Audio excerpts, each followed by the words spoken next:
Background myself, and always having a soft spot for all things South American, I consumed all I could about Venezuela over the next 10 years. In the English summer of 2017, I had my first taste of Venezuelan football. With a few weeks off of work, I decided to intensely follow the Under-20 World Cup and became fascinated with an exceptionally talented generation of Venezuelan footballers. In 2019, my curiosity for Futbol became an obsession. And with the desire to give people another way to learn about Venezuela, aside from headline news, I decided to put my journalistic experience and love of writing to good use to author Red Wine and Arepas, How Football Was Becoming Venezuela's Religion. Something that wouldn't have been at all possible without the exceptional help of Ruben Villavicencio.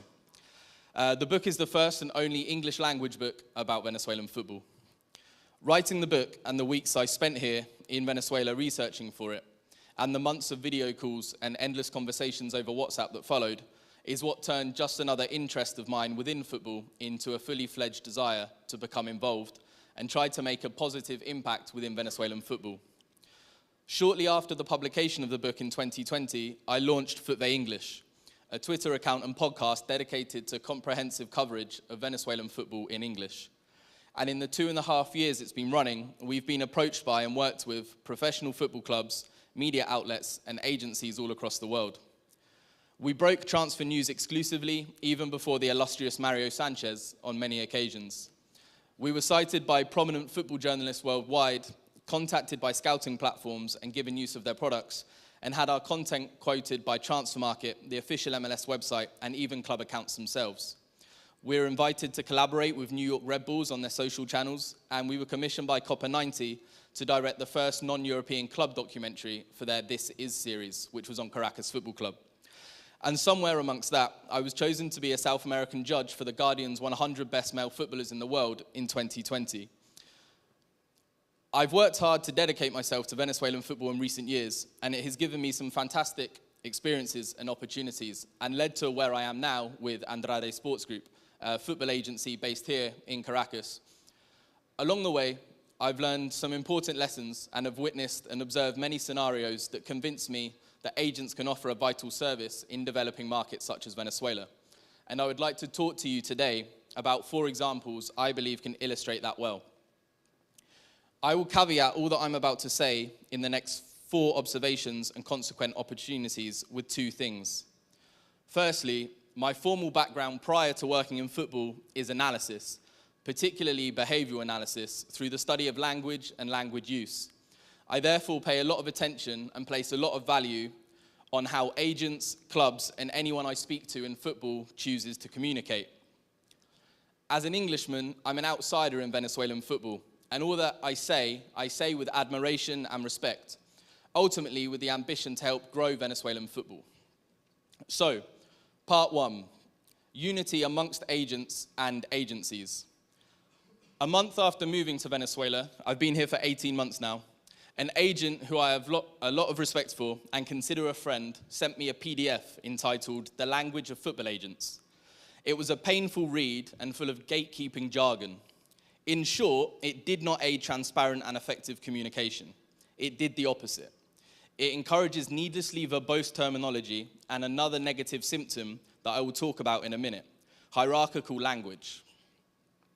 Last month, I was talking to the same friend and agent at the end of a long and difficult transfer window for many. The majority of Venezuelan clubs started pre-season earlier than in recent years. The World Cup and a misalignment with other windows had given us many problems. But the most frustrating aspect of it all for me was how many agents chose to conduct themselves and communicate with other agents. I was spoken to in unnecessarily harsh tones, often entirely absent of politeness, in what I can assure you was largely in a very juvenile attempt to establish control of a conversation and place me on the back foot. Fellow agents are not your enemy, particularly not in a developing, undervalued and underrepresented market like football. But I will stress, this was not unique in the slightest to Venezuela, or agents within Venezuela. Sadly, it is a global malaise across the global agency landscape. We suffer for it when we treat our fellow football agents in this way, and we suffer when agents from elsewhere in the world talk derogatorily to us and or about Venezuelan football. My observation is that there is a problem in the agency world inherent to human communication. There is a tendency in conflict-seeking individuals to use every conversation as an arena to establish hierarchy. This is exacerbated in agency if the mindset is adopted that every other agent is your competition. My opinion is that this is self-defeating. Communicating in this hostile and/or exclusionary way does not come across well. It comes across as obscure, vague, and ambiguous. At worst, it can seem that the agent does not have control of the situation or is purposely being obstructive. The opportunity, as I see it, for Venezuelan agents and agencies to gain strength from unity. There were no more than 50 registered agents or agencies in Venezuelan football at the last count, compared to a study in England in recent years that had more registered agents than players. More agents than players in England. That's ridiculous. Let that sink in. Agents and agencies have different skill sets. Some excel with social media support and promotion. Others have a strong intermediation network. A few will have strong legal and contractual background. And most importantly, many will have strong direct relationships that they have curated with clubs around the world. It is natural to be protective of your own expertise, but also leaves you vulnerable to isolation. And in what is a relatively small environment such as Futbol, this unity can be taken advantage of by outsiders, be that other environments or clubs, for example. Having said that, clubs and players also benefit hugely from agents being in harmony. The whole environment gains and can more easily improve and grow. In Colombia, as in other countries, there is a union of agents with a president and a board. Through the union, agents can support one another and benefit from a united front when it comes to unavoidable difficult scenarios with clients, club or player side. I believe Venezuela would benefit from a union for agents. Part 2, educate on Venezuela. Historically, the Venezuelan market has been overlooked, but it shouldn't be. The recent successes of the Under-20 World Cup final in 2017 and the Maurice Revello final in 2022, along with CIES case studies, proves that there is talent on these shores. In CIES's 2 top 100 teenagers lists of 2021, 4 Venezuelans featured: Yerson Chacon at 18th, Telasco Segovia at 20th, John Aramburu at 62nd, and Carlos Vivas at 95th. In 2022, 3 of these 4 players moved abroad. In 2021's list, the only South American countries with more players listed were the heavyweights of Argentina and Brazil. So Argentina and Brazil were the only countries that had more teenagers in the top 100 in the world than Venezuela. Yet, when I speak to clubs outside of the Americas and Spain, the most common rebuttal or concern raised by sporting directors, heads of recruitment, or head coaches is, but I don't know what the level of Liga Futbol is or how it compares to our league. The second most common is that the statistical data easily accessible on Venezuelan football is, to be frank, not rude, insufficient. Despite a good 2-year relationship with Instat, for example, during which data was collected thoroughly across numerous categories, it was often incomplete due to, as Instat told me themselves, broadcasts of too low quality to be properly analysed and the data quantified, or games not being broadcast in their totality. For example, a game only having its broadcast starting 20 minutes in or being cut off for other reasons fairly unique to Venezuela. Now, that relationship is over and Instat is owned by Huddle, who also own Y-Scout. A valuable data platform for the league is lost. So far this season, Y-Scout has not been collecting data either. In addition to this, Liga Futbol 2, the Segunda Division, is not recorded on Transfermarkt, Soccerway, or any of the scouting data platforms. Neither does the Under-23 League or any of the other youth leagues. So essentially, the only visibility Venezuelan football has globally is the First Division, which this season is only 15 teams. So in all likelihood, that's 300 players in the whole of Venezuela that have any visibility at all. But as I will talk about, sadly, that visibility is likely to decrease this year. My observation is that there is a lack of easily accessible data and analytics for Liga Futbol, which is vital in the decision-making process of the vast majority of professional clubs around the world. particularly when there is a reluctance for clubs to send scouts in person to Venezuela and a shortage of independent scouts already here. This naturally makes the job of agents significantly harder. The opportunity, as I see it, for Venezuelan agencies to become educators to all outsiders, be it clubs, partner agencies, or other football professionals. For example, Opta, one of the most respected data providers in world football, long before Instat, long before Scout, long before StatsBomb, last week released their Opta Power Rankings. It's a global team ranking system that assigns an ability score to nearly 13,500 football teams around the world on a 1 to 100 scale. At present, Bayern Munich, Manchester City, Napoli, Real Madrid, and Barcelona make up the top 5 teams in the world. The good news is Opta's power rankings includes Liga Futbol. So where do they rank? Well, for aficionados of the English Football League pyramid, the most known in the world, there is an easily made and understood comparison. The top 11 highest rated Liga Futbol sides are all rated higher than all of the teams in England's League 2. So Deportivo Táchira, Monagas, Carabobo, Metropolitanos, Caracas, Puerto Cabello, Zamora, Angostura, Estudiantes, and La Guaira are all considered on the same level as the top 10 teams in English League 1. So that's the third tier. Deportivo Táchira alone, as it stands, is considered on par with the English Championship. English Championship is considered the strongest second division in the world. As it stands, Deportivo Táchira are considered the same level. These rankings are updated weekly, and as Venezuela's Libertadores and Sudamericana representatives compete across the continent, the rankings will reevaluate in response. My prediction is the best time to consult these rankings will be in June, when the group stages of Libertadores and Sudamericana is over. That's when I feel the Venezuelan teams will have their most accurate ranking. Team form is another resource I have found useful when faced with challenges such as these. Its algorithm ranks leagues quarterly and places Venezuela in Q1 of 2023 in 63rd globally. So team form rank every division regardless of whether it's the Primera, Segunda, Tercera. Spain's Segunda B is ranked 57th, so 6 places higher than Liga Futbol. Scotland's Premiership, the top division, 61st, and the Chinese Super League at 65th. So when Salomon Rondon was playing in China a couple of years ago, he would have been better off playing in Liga Futbol. Liga Futbol is above the Premier divisions of European leagues such as Iceland, Finland, Slovenia, and Albania. It's our responsibility as agents and advocates of Venezuelan football to inform and educate, as well as place our players appropriately. Part 3, a wholesome service. In Venezuela, what is readily accessible and what the level of facilities at a player's disposal are is wildly different to players coming through the youth academies in Central and Southern Europe. That is the reality. What clubs can provide within their budget and with their resources are dramatically in contrast. What a player in Venezuela needs from their agency is therefore different too. I've observed young players make the decision on what agent to sign with based on how much protein powder or how many football boots they will provide. And sorry for the parents in the room, parents can often have the same attitude. It's understandably a factor to consider, but it should not be the driving force to a decision.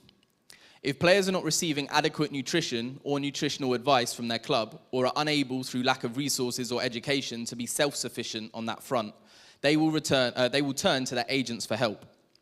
A close friend described the relationship some players expect from their agents as like a godparent.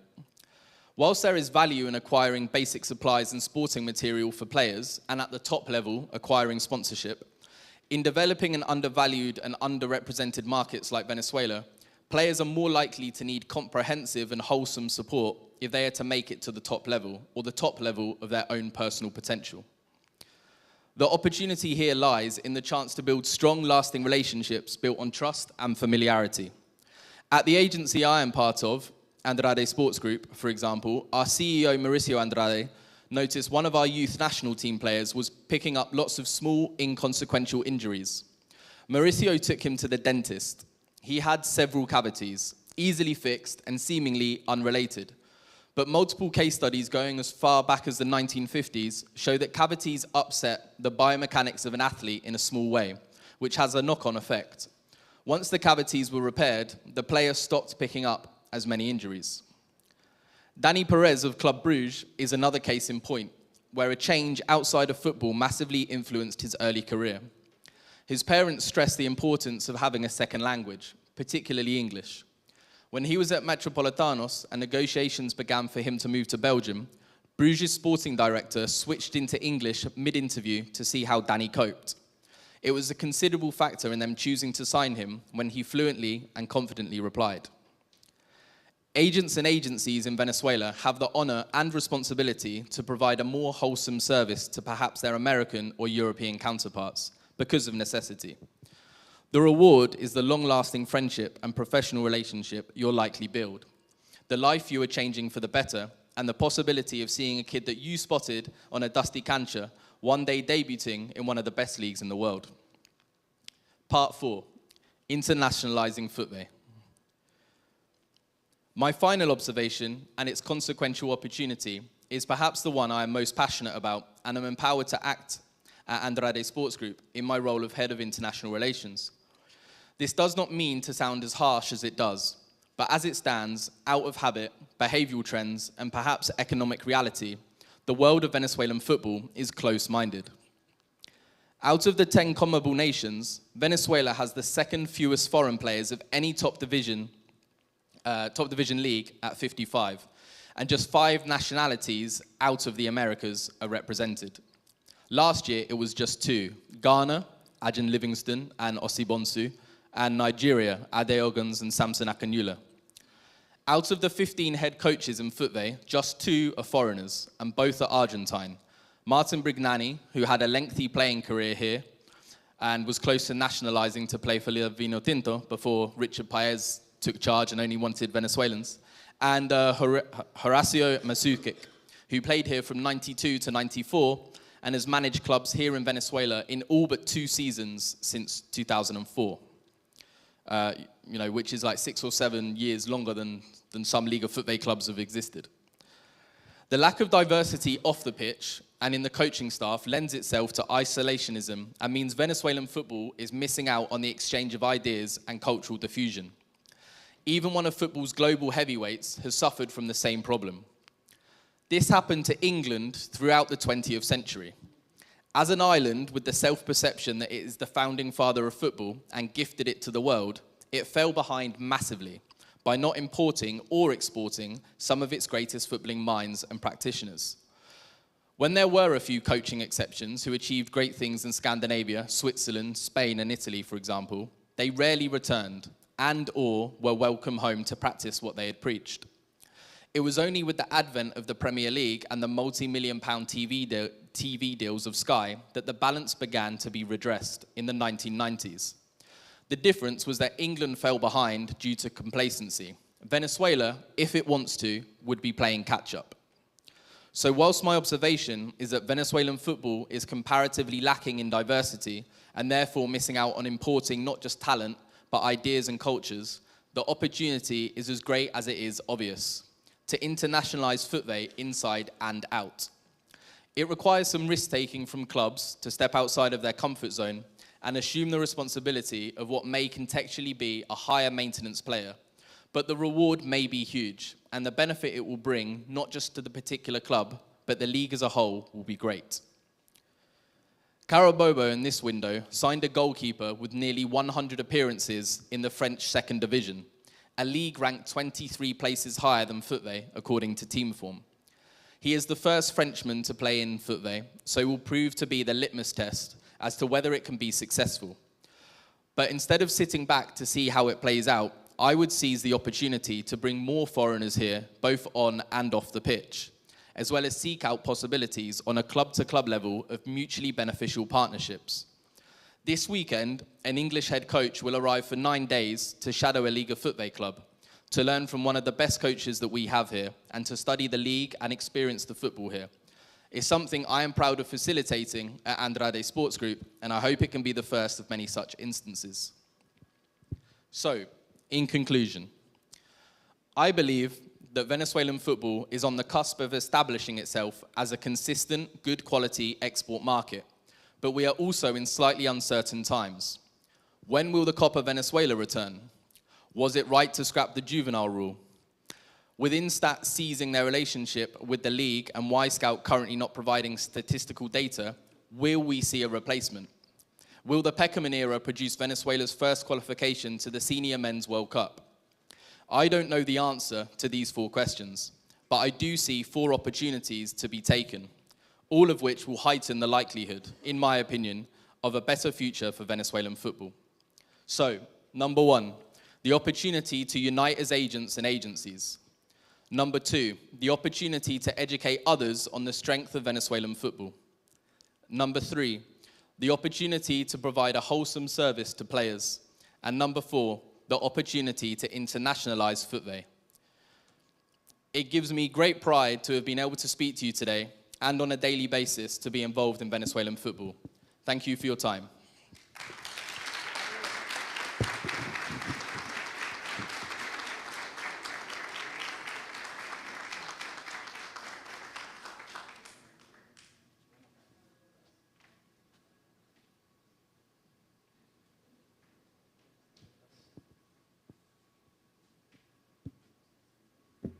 La siguieron, ¿verdad?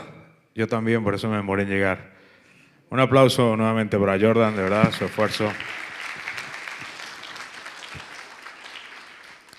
Un par de preguntitas para Jordan, yo sé que nos podemos hacer entender. Y ahí está su traductor. Comenzamos por aquí. Bueno, mi pregunta era puntual, igualmente que la pasada. Y era precisamente cuáles son las estrategias, cuáles son los mecanismos, las ideas que se tienen precisamente para diversificarse, porque vi que se enfatizó mucho en el tema de la diversificación. Yo quisiera aportar algo importante para que creo que serviría mucho para la Liga Futbol, que es visitar el interior del país. Creo que el interior del país se debe capitalizar mucho el talento, se ha desprovechado, creo que no se ha aprovechado lo suficiente, veo que allá carecen de muchas oportunidades y bueno, hoy en día se ha ido mejorando eso, sin embargo creo que es un punto de mejora, es una oportunidad que se pudiese capitalizar para que bueno, realmente se materialice esa diversificación y el desarrollo en el fútbol venezolano. Gracias. Un momento. Which are the strategies and procedures that you have to diversify? Because I saw you talk a lot about diversification. I wanted to support, which is visit the interior of the country and take advantage of the talent. It was not talent because there is not opportunity to the interior. Okay. I'm going to answer in English and I'll keep it short, so hopefully Kevin can easily translate for me in Spanish. In terms of diversifying within Venezuela, you're right, there's a lot of talent in this country that gets underlooked.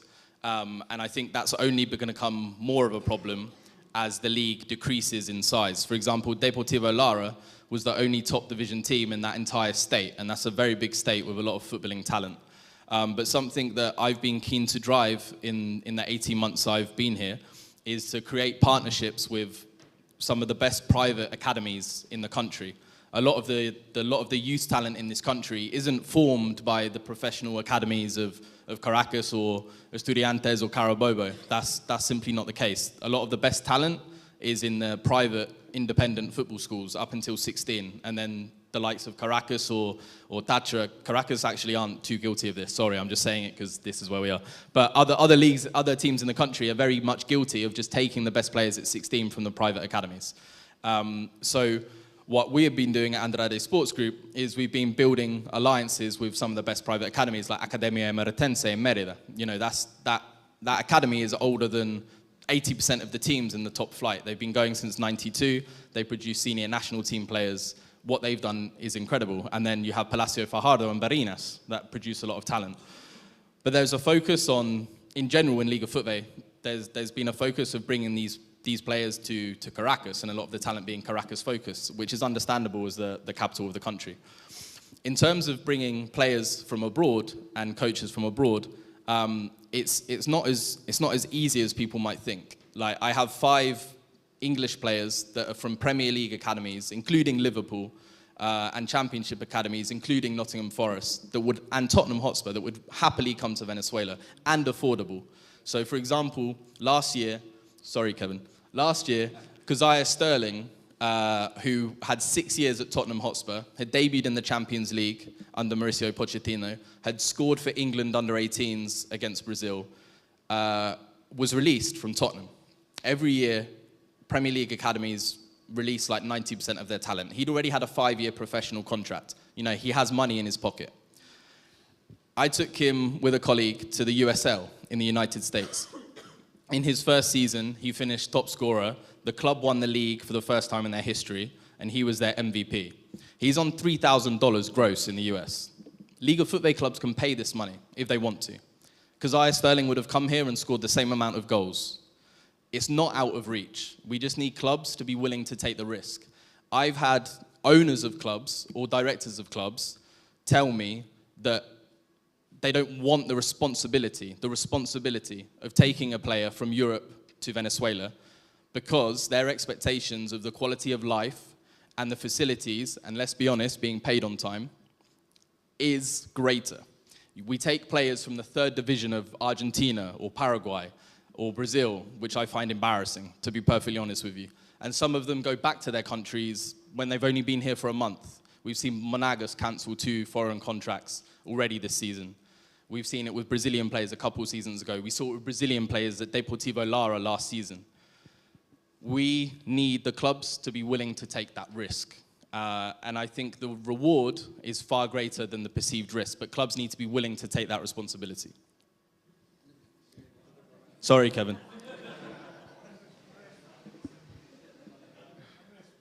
Bueno, en líneas generales,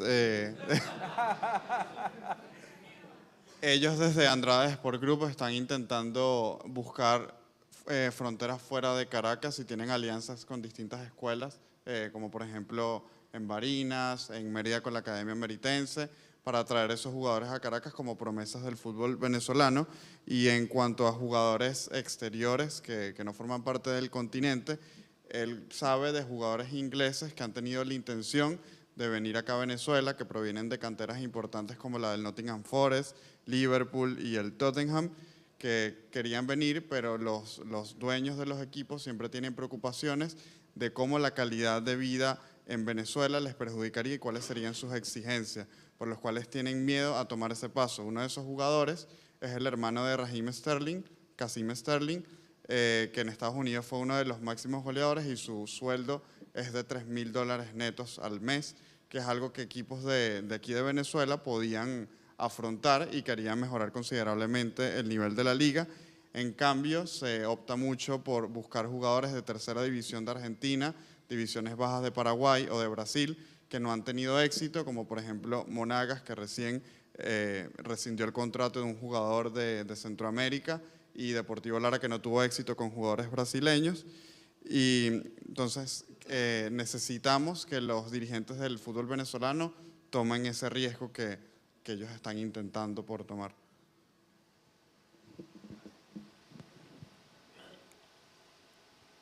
La segunda pregunta. Gracias. En la primera observación, cuando hablaste de la unión entre agencias y agentes, me llamó mucho la atención que te refirieras a que utilizaran o que se unieran a través de un sindicato. Te pregunto si la figura de sindicato la mencionaste a propósito de evitar la aplicación de las normas antimonopolio, o es posible que sea a través de una asociación civil, porque de acuerdo con los criterios y jurisprudencia del derecho antimonopolio, cuando se está hablando de negociaciones y hay un sindicato, se excluye la aplicación del derecho antimonopolio cuando trabajan así en grupo los agentes económicos. Un momento.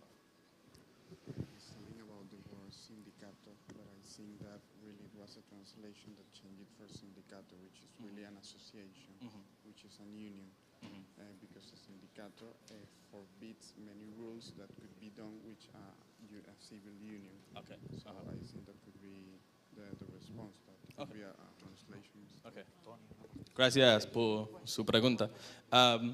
Well, maybe it was lost in translation. I don't mean a syndicate, more so a union, un gremio.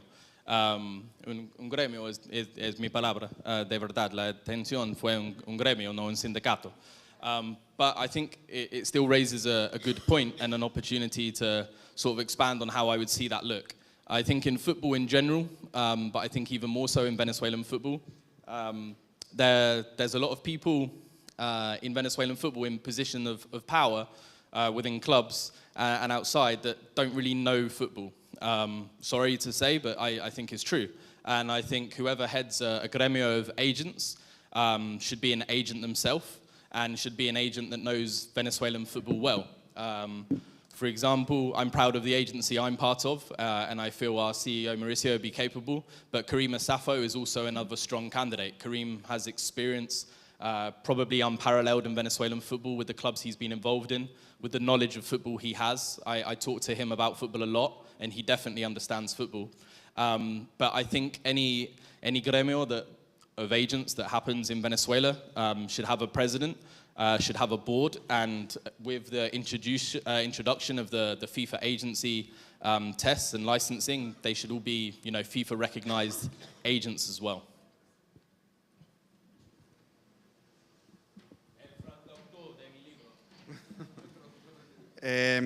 Bueno, lo de sindicato, como creo que ya muchos entendieron, era un error de traducción, que en verdad sería un gremio, una asociación. Él también comenta que el fútbol en general tiene muchas personas de poder que desconocen de fútbol y pide disculpas por esa opinión, pero que es lo que ocurre. Y cualquiera que entre a un gremio o sea director de una agencia debería ser una persona conocedora del fútbol, como habría sugerido de Karim Asafo, que es un candidato que tiene una experiencia incomparable en el fútbol venezolano, con alguien que ha hablado personalmente y sabe realmente de fútbol. Y concluye que cualquier gremio debería tener un presidente y junta directiva y una prueba oficial de la FIFA para ingresar.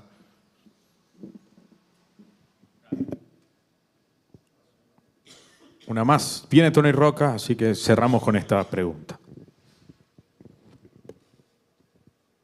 Hola, buenas tardes. Enrique Velocha. Saludos, Jordan.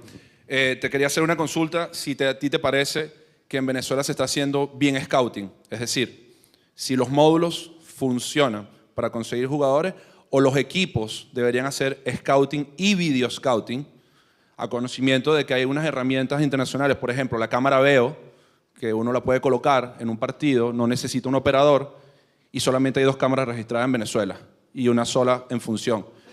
Sabiendo que podemos tener en todas las canchas de Venezuela 20 o 30 cámaras y que afuera, quien sea que la pueda estar observando, hacer un proceso de scouting y también la federación. ¿Te parece que eso es algo que se puede usar? Y si está bien usar módulos, o sea, son 2 preguntas. ¿Sí? Lo de los módulos, ¿te parece que está correcto? En vez de que el fútbol, los equipos de fútbol lo puedan colaborar. Y el tema de video scouting. Gracias, disculpa lo largo.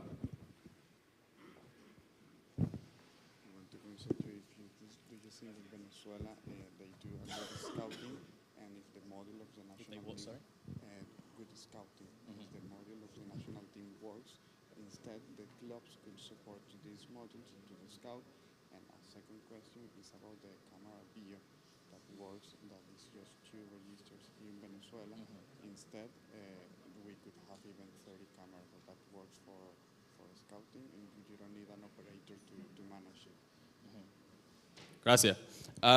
To answer the first question first, I think the scouting can and should be a lot better in Venezuela. I think there needs to be an independent aspect to it. I think there should be a responsibility, or at least there's an incentive for clubs to help the federation with this. But my one worry of that would be that particular clubs with better resources, more capable, more cooperative, if you like, would end up with undue influence over the national team. But I do think there are players in Venezuela that are overlooked for the national team because of either the club they're at or, more importantly, the fact that they're still in Venezuela. But we've seen with Oscar Gonzalez, for example, at 29 years old, being the first choice left back, and he's never played outside, if I'm correct, never played outside of Liga Futbol. There are players within this country that have talent to play for the national team. When it comes down to the scouting aspect of it in Venezuela, my honest opinion is a lot of the best scouting is done from independents, not club employees, and that's not the fault of the clubs. The talented individuals I know that are good analysts of Liga Futbol and good scouts of talent, they're not going to work for the salary that Liga Futbol clubs would pay them. And that's a sad reality, because maybe the clubs don't have the money for that, or they don't see the value in it. Not seeing the value in it is a grave mistake, in my opinion, because these analysts are exceptionally talented, and we have Venezuelan analysts of early 20s who are working for international companies like Total Football Analysis. That is talent lost to Liga Futbol. This kid, Bryant Marquez, he could be working as an analyst for one of the top clubs in Venezuela tomorrow, and he would be adding a great value to that club. Instead, his talent is a brain drain on Venezuela, because he's employed by a company outside of Venezuela, and he's doing his scouting reports and his work on Serie A and the Bundesliga. That's talent that we could be using for Liga Futbol, and Liga Futbol, the players deserve that. To answer the second question, which was about the quality of the scouting. Of course, if Venezuela could implement such a thing with the 30 different camera angles and it being automated, it's far better than what we currently see. Even the broadcasts of Liga Futbol are not up to scratch and need to be improved. And that's the most prominent visibility that this league has, the broadcast of the games. And even the broadcast of the games, for me is not up to scratch. When it comes down to scouting and having multiple different camera angles, it needs to happen and should happen. But again, what I worry about is that will probably become a Caraqueños-focused thing. The Estadio Olímpico will have it, and maybe El Pueblo Nuevo will have it, and aside from that, no. So there would be an imbalance in it. And there's already enough imbalances in Venezuelan football. But it's something that the league should be taking responsibility for, and it's something that the league should be paying for. And hopefully, what I heard last week at the presentation is Liga Futbol has the aim to monetize its product in sense of the broadcast, and hopefully this money can be reinvested in such a initiative.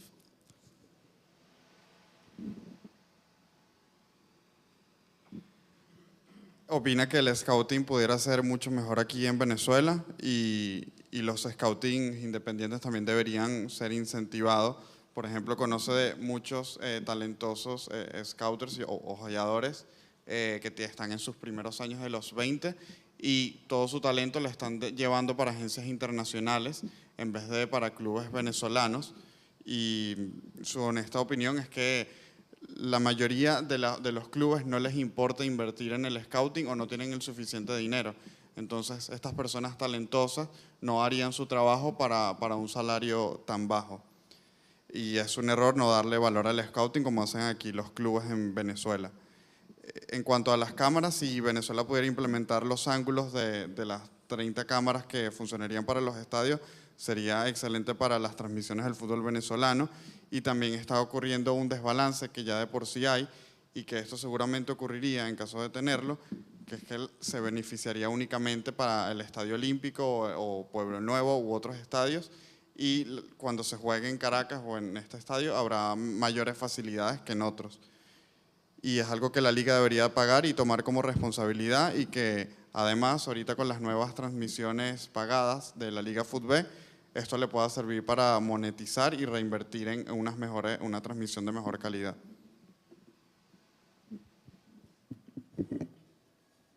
Nuevo aplauso para Jordan Florit, por favor.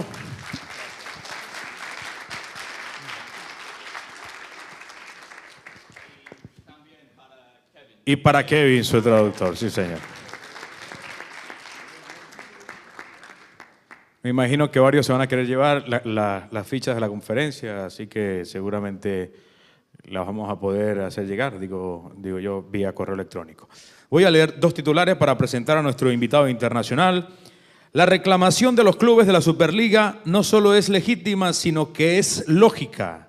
Y esta otra: el Barcelona y Xavi no pueden sancionar a Piqué o restringirle su actividad empresarial. Bueno, Él es Tony Roca, abogado, CEO de Sport Law Institute y socio de Hymnus Football Lawyers. Está hoy con nosotros, eso es un verdadero placer presentarle, pero además un privilegio el tenerle con nosotros por primera vez en Venezuela. Un aplauso fuerte una vez más para recibir a Tony Roca.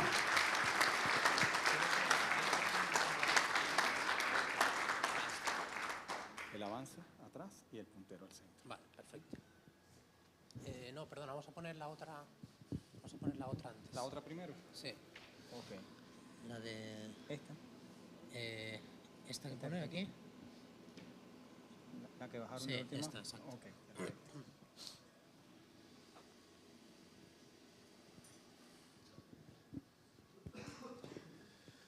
Bueno, buenas tardes a todos. Lo primero quería agradecer a Rubén Villavicencio por haber organizado este congreso fantástico, por haberme dado la oportunidad de visitar Venezuela, estar con todos ustedes y sobre todo creo que lo que ha conseguido Rubén en tan poco tiempo